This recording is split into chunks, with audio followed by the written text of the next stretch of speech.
Bonjour les acheteurs responsables, j'espère que vous allez bien. Je vous souhaite à tous une excellente année 2020 et je suis ravi de vous retrouver. Les missions ont déjà commencé et je suis aujourd'hui en plein cœur du Brésil, dans une région qui s'appelle le Mato Grosso. J'ai envie d'en profiter pour échanger avec vous sur le sujet des listes d'origine. Vous le savez certainement, dans pas mal de services achats, en fait, on met en place des listes d'origine autorisées ou des listes d'origine interdites. Et l'acheteur doit s'adapter, doit respecter ses origines géographiques.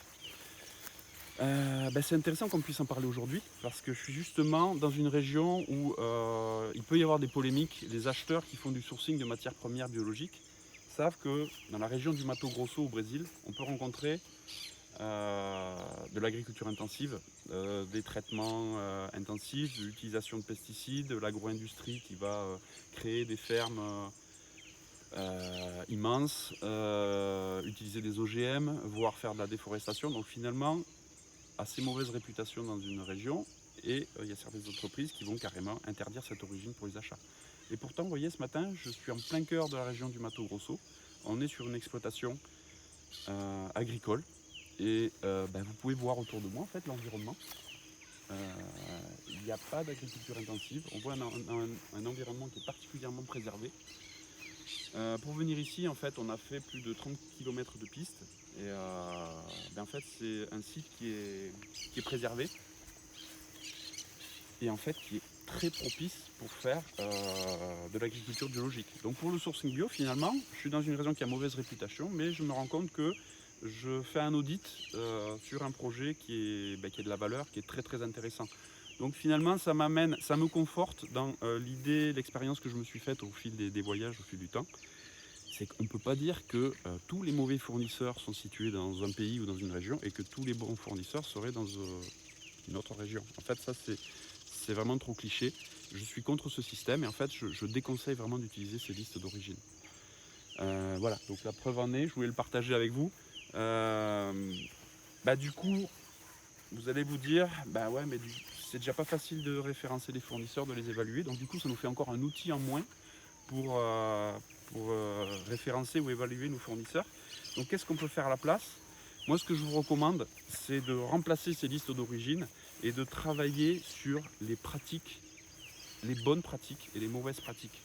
Quand on arrive comme ici dans une région qui fait polémique, une région qui est sensible, en amont de l'audit, il faut se préparer, il faut se faire sa liste. Quelles sont les bonnes pratiques que j'attends? Quelles sont les bonnes pratiques que je souhaiterais trouver? Quelles sont les bonnes pratiques que je souhaite soutenir? Et à l'inverse, qu'est-ce que je ne veux pas? Qu'est-ce que je ne veux pas soutenir?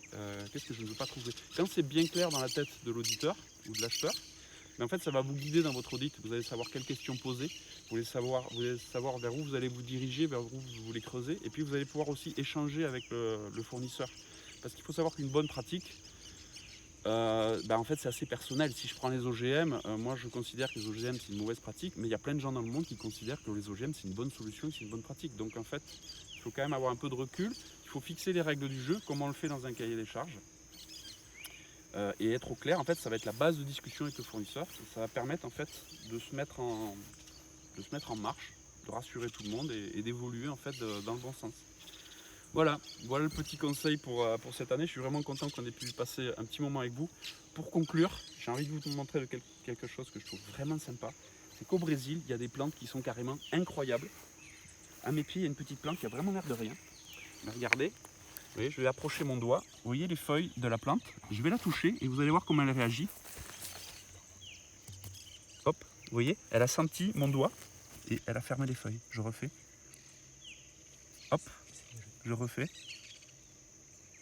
C'est dingue. Et on va le refaire plusieurs fois. Attends, je vais juste faire bien. Fais-le là où je fais. Attends 2 secondes. Attends.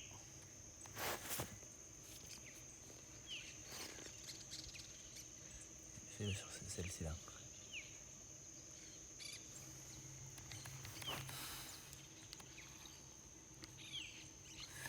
Fais-moi juste.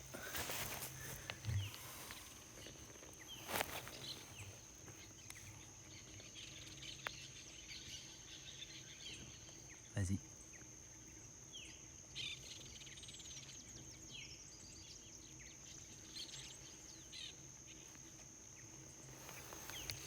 C'est génial.